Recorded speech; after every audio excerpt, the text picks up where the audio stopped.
Hello everyone, welcome to my channel. आज मी तुमच्यासोबत शेअर करणार आहे दिवाळीसाठी स्पेशल अशी कुरकुरीत, खुसखुशीत आणि खमंग अशा भाजणीच्या चकलीची रेसिपी.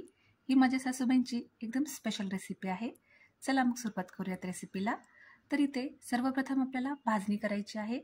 भाजणीसाठी साहित्य घेताना वाटीचं प्रमाण घेतलेलं आहे. 4 वाटी तांदूळ घेतलेला आहे.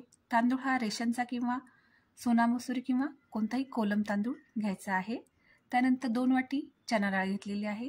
त्यानंतर 1 वाटी उडीद डाळ, 1 वाटी मूग डाळ, 1 वाटी पोहे, 1 छोटी वाटी साबुदाणा, त्यानंतर 1 छोटी वाटी धने, 1 छोटी वाटी जिरे आणि ओवा घेतलेला आहे. आता यासाठी आपल्याला सर्वप्रथम तांदूळ जो आहे हा 2 ते 3 पाण्यामध्ये धुवून घ्यायचा आहे, म्हणजे त्याचं जे एक्स्ट्रा स्टार्च आहे ते निघून जाईल.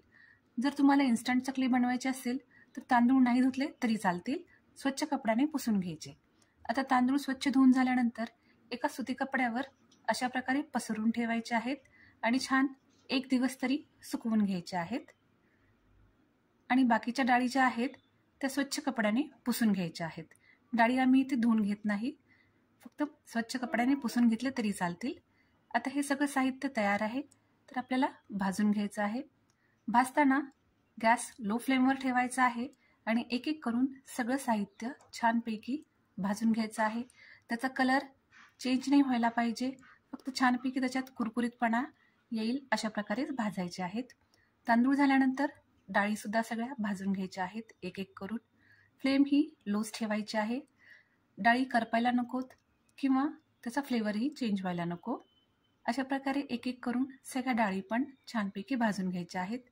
त्यानंतर पोहे भाजताना फ्लेम परत लोच ठेवायची आहे आणि पोह्याचा शेप जेव्हा चेंज होईल, थोडेसे वाकडे झाले की समजायचं पोहे कुरकुरीत झालेत. कुरकुरीत असे आपल्याला पोहे पाहिजेत. त्यानंतर साबुदाणा भाजून घ्यायचा आहे. अशा प्रकारे हे साहित्य आपलं भाजून झालेलं आहे. त्यानंतर मसाले भाजून घ्यायचे आहेत. धने, जिरे आणि ओवा हे पण छान खमंग असे भाजून घ्यायचे आहेत लो फ्लेमवरच. आता हे सगळं साहित्य भाजून झाल्यानंतर आपल्याला हे दळून घ्यायचं आहे. एकदम छान असं बारीक भाजणीचं पीठ आपल्याला हवं आहे. आपण बाहेर चक्कीमध्ये पण दळून आणू शकता किंवा मिक्सर पण छान वाटू शकता. मिक्सरमध्ये पण एकदम बारीक अशी कन्सिस्टन्सी पाहिजे. आता आपली भाजणीसुद्धा तयार आहे. त्यानंतर चकलीसाठी उकड काढायची आहे.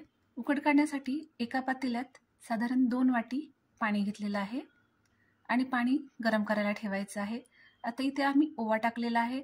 तुम्हाला ओवा जर जास्त नको असेल तर ती स्टेप स्किप करू शकता, कारण भाजणीमध्ये पण ओवा घेतलेला आहे. त्यानंतर लाल मिरची पावडर टाकलेली आहे 1 चमचा. त्यानंतर चवीप्रमाणे मीठ टाकलेलं आहे आणि पाण्याला आपल्याला उकळी येऊन द्यायची छानपैकी. आता याच्यामध्ये साधारण 2 टीस्पून तेल टाकलेलं आहे. त्याने भाजणी जी आहे उकड आहे ती एकदम छान बनते. आता पाण्याला छान उकळी आल्यानंतर आपल्याला याच्यामध्ये गॅस बंद करून ठेवायचा आहे आणि लगेचच तीळ टाकून घ्यायचे आहेत. आणि तीळ टाकले की लगेचच आपल्याला याच्यात पीठ टाकून घ्यायचं आहे. ह्या स्टेपच्या वेळेस गॅस हा बंद केलेला आहे आणि पीठ टाकून घेतल्यानंतर छान असं हे एकत्र करून घ्यायचं आहे आणि झाकून ठेवायचं आहे. जास्त पण पातळ असं आपल्याला पीठ करायचं नाही. आणि आता हे थोडंसं थंड झाल्यानंतर, म्हणजे एकदम थंड नको, अगदी थोडंसं थंड झाल्यानंतर हाताला सोसवेल असं त्याचं जेव्हा टेम्परेचर होईल तेव्हाच हे पीठ छान मळून घ्यायचं आहे. हळूहळू हे व्यवस्थित असं मऊ असं पीठ मळून घ्यायचं आहे. जेवढं छान आणि मऊ असं पीठ मळू तेवढी छान चकली होते. पीठ तसं तर घट्ट हवं, पण त्याचं जे टेक्स्चर आहे ते मऊ पाहिजे. त्यानंतर चकलीचा साचा घ्यायचा आहे आणि चकलीच्या साच्याला आतून थोडंसं तेल लावून घेतलेलं आहे आणि अशी छोटीशी गोळी करून मऊ अशी करून आपल्याला चकल्या त्याच्या करून घ्यायच्या आहेत. जेवढं घट्ट पीठ असेल तेवढी चकली छान काटे येतात चकलीला. आणि अशा प्रकारे एक एक करून आपल्याला चकल्या करायच्या आहेत. आता चकली आपण अशी प्लेटवर ठेवून पण करू शकतो, म्हणजे आपल्याला समप्रमाणात त्याचे चकलीचे सगळे राऊंड येतील, किंवा पेपरवर पण घेऊ शकतो. अशा प्रकारे आपण बघू शकताय चकलीला काटे खूप छान आलेले आहेत. तळल्यानंतर सुद्धा ही एकदम काटेरी चकली दिसते. आता ह्यानंतरची मेन स्टेप आहे ती म्हणजे चकल्या तळून घ्यायची. तर चकली तळण्यासाठी एका कढईमध्ये तेल गरम करायचं आहे. तेल गरम करताना लो टू मीडियम फ्लेमच ठेवायची आहे, जास्त हाय फ्लेम ठेवायची नाही. त्याच्यात एक एक करून अशा सगळ्या चकल्या आपल्याला तळून घ्यायच्या आहेत. आता जेव्हा सुरुवातीला आपण चकली टाकतो त्यावेळेस त्याला अशा प्रकारे भरपूर असे बबल्स येतात साईडनी, म्हणजे तेल जे आहे ते एकदम व्यवस्थित गरम झालेलं आहे. तेल जास्त हाय फ्लेमवर नाही ठेवायचं, नाहीतर चकली जी आहे ती वरतून करपते, म्हणजे वरतून आपल्याला वाटतं की हां ही छान तळलेली आहे, पण आतून ती कच्चीच राहते आणि त्याचं टेक्स्चर पण चेंज होतं. जेव्हा तेल थोडंसं थंड होईल, म्हणजे त्याचे जे बुडबुडे आणि बबल्स आहेत ते जेव्हा कमी होतील त्यावेळेस हे हळूवारपणे पलटून घ्यायचे आहेत आणि दोन्ही साईडनी व्यवस्थित अशा खरपूस अशा चकल्या तळून घ्यायच्या आहेत. आणि छानपैकी तेल पूर्ण शांत झाल्यानंतर ही चकली काढून घ्यायची आहे.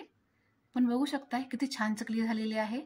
हाताने तोडल्यानंतर पण हे लक्षात येतं की एकदम कुरकुरीत आणि कुसकुशीत झालेली आहे आणि चवीला पण एकदम छान अशी चकली झालेली आहे. ही माझ्या सासूबाईंची एकदम स्पेशल रेसिपी आहे आणि ह्या चकलीसाठी त्या सगळ्यांमध्ये फेमस पण आहेत. तुम्ही पण ही चकली नक्की ट्राय करून बघा. व्हिडिओ शेवटपर्यंत बघितल्याबद्दल धन्यवाद.